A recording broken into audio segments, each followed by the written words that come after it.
The Nathan, Nat and Shaun podcast. Well, we are catching up with former Brownlow medalist and premiership star Jason Akermanis, to name a few. He's got a list of a long AFL credentials. Achievements are amazing. But we did watch him on SAS Australia, Season 5 last night, and it didn't quite go to plan. They're in the Middle East this season. Jordan? And to be honest, I thought I was done with SAS Australia, but last night it reignited my love for watching celebrities go through hell.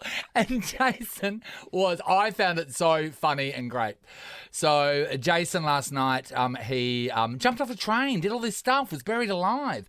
Looked like he did it easy. And then he says that he has an injury, and Ant and all the DS are like questioning whether the injury is legit or not. So he was sent to the medic. Here is Jason with the medic. Point where it hurts. These toes are feeling.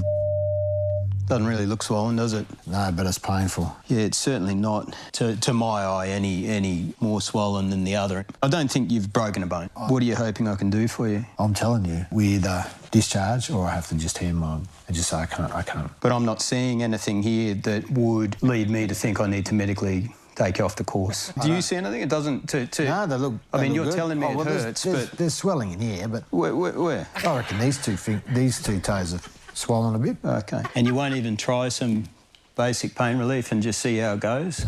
Oh no. I mean, you're sort of getting well ahead of yourself. Honestly, no. And he was gone from the course. Aker, what happened, mate? It's so funny. Oh, yeah. Whatever. Funny, isn't it? Because I noticed I edited it out when I said what my foot condition really is, which I've had for years. It's called Morton's neuroma. Yes. It's debilitating if you get it. If you've never had it, it's basically that second and third toe, so the middle toe, the nerve where it splits in two. It's so painful that if I hit a 7-iron onto my foot, it feels pleasurable. That's how painful it is. Anyway, but I was out after the coffin. Like, we were in the coffin for about 15 minutes, 45 minutes. Yes.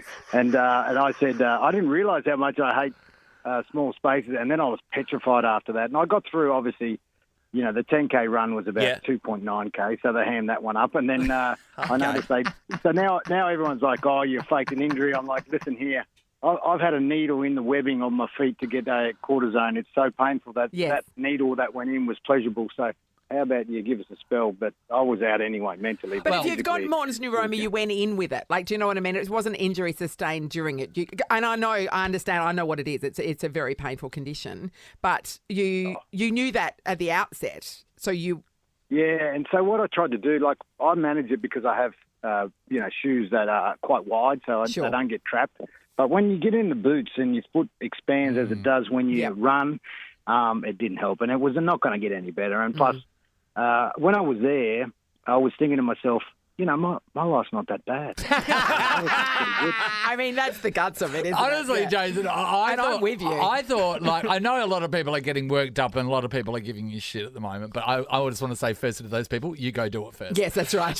Because, I would have been out I would have been out walking to the coffin. But yeah, the realities of being over there would be daunting. And I know Shaun was a little bit shocked this morning because of what happened with you last night, but Shaun's looking at it through the lens of an AFL football player. And I said to Shaun, and he keeps going, oh, look at Jason's career and blah, blah. I said, yeah, but Jason is older than what he was back then. And also it's the pressure of being an AFL sports star on a show like this, because straight away people think that you're at the top of the pack. So if you're not feeling was that really daunting? Oh, yeah. Well, I mean, I've had my first coach, and Sean will know, I had Robert Walls, who's a lunatic. He scared the crap out of me. And I thought back when I was 17, 18, I could handle it then because you had no choice. Yes. But it's amazing when you're 46 and you've got three daughters and your life's going all right that you go, you know what, I really don't like people killing You might go back to the I don't couch. need to be buried today alive. I don't need it. But, Aker, you chose to go there in the first place, so then don't you choose then...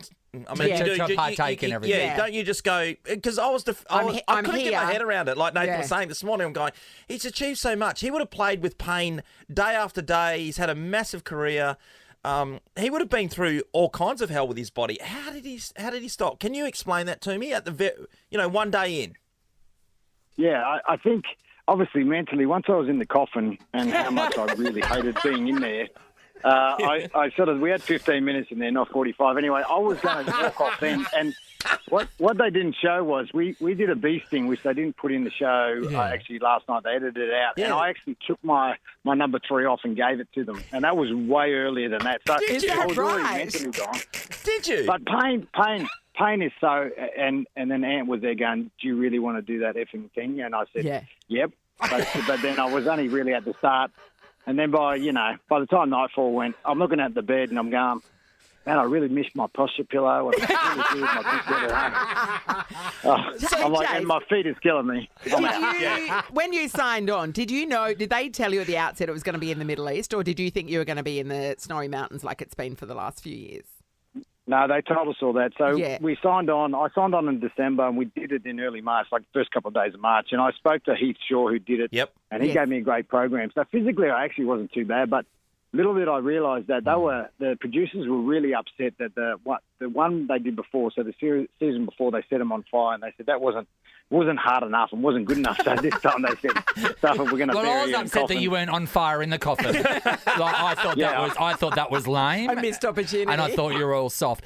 If they had left that hood on and put me in the coffin, it would have been over straight away. I wouldn't even. I would just say, "See ya." Hey guys, thanks for having me. Jace, I want to know your honest opinion about reality TV these days. Back in the day, there used to be a thing called duty of care. So duty of care was their number one concern was making sure that the people on their show are looked after and nothing controversial happens with them. Over time, that has changed, where they like to hang people out to dry. So I'm guessing that the medics and that would have known your pre-existing condition with your foot, I'm guessing. And you would have had to have disclosed that.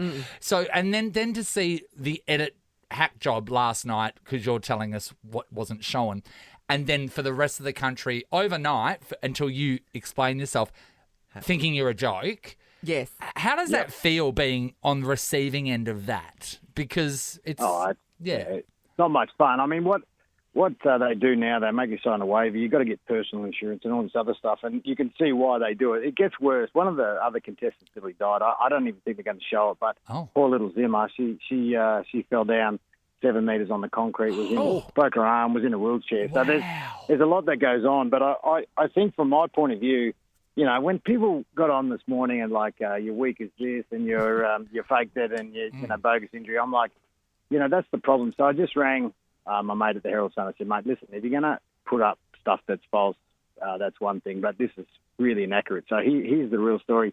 Just put it in print properly and I'll be okay, because, I mean, I can handle a lot of sledging, but let me tell you, not one of those half-wit idiot keyboard warriors could even get in one of those coffins. Oh, no, and the next time I'm in the coffin, I'm going to be dead. Aka, it was so interesting. It was so interesting seeing you there. And I knew you were going to be honest from day one when we spoke. I'm glad you got out, because I wouldn't want to be there either. But I'm really disappointed we're not going to see more of you, because you're funny. Aka, when they came to you, were you like, I should be able to handle this easily, and this would be great? Did you think that there was going to be a positive when you started? Yeah, I think it was like when I did it in December, things were good. Like the money's pretty good going those shows. But by the time March rolled around, like I'm a real estate principal, and I made many dollars in that period. So by the time I got there, I'd done everything I wanted to do, and I was like, I don't even need the money. All right, I'm out. I can't be bothered. Pick up your jumper. Yeah, I was gone. But I think you'll see, like, what they don't show is Chuck Mundine has been a mate of mine for 22 years. He when I left, straight away he tried to get out, and for 4 days straight he tried to get out, but they wouldn't let him out because they had no one.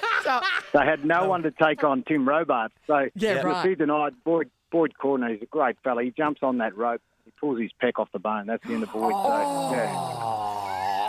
So you see, hardcore. Steph dislocates the shoulder. They give her the green whistle on day 3. It's so much fun, really is. So much fun. Really it's so much fun. I've never had the green whistle. Is that? Sean, no, I've not had it. That wasn't a thing, Aka, for me. We were never getting that injured because we were too smart. We'd get out of the way. But you'll be feeling like you're on cloud 10 on that stuff. Yeah. I saw a guy who had a broken leg get it, and he was thought he was floating to the ceiling. Sounds like we should get it here. We should get it here. I know we should for the show. Hey, Jace, thanks for giving us the insights, buddy. It was so no problem. interesting catching up Anytime. with you. Good on you, mate. Good on you. Thanks, guys. Nathan, Nat and Shaun is a Nova podcast. For more great comedy shows like this, head to novapodcasts.com.au. Nova.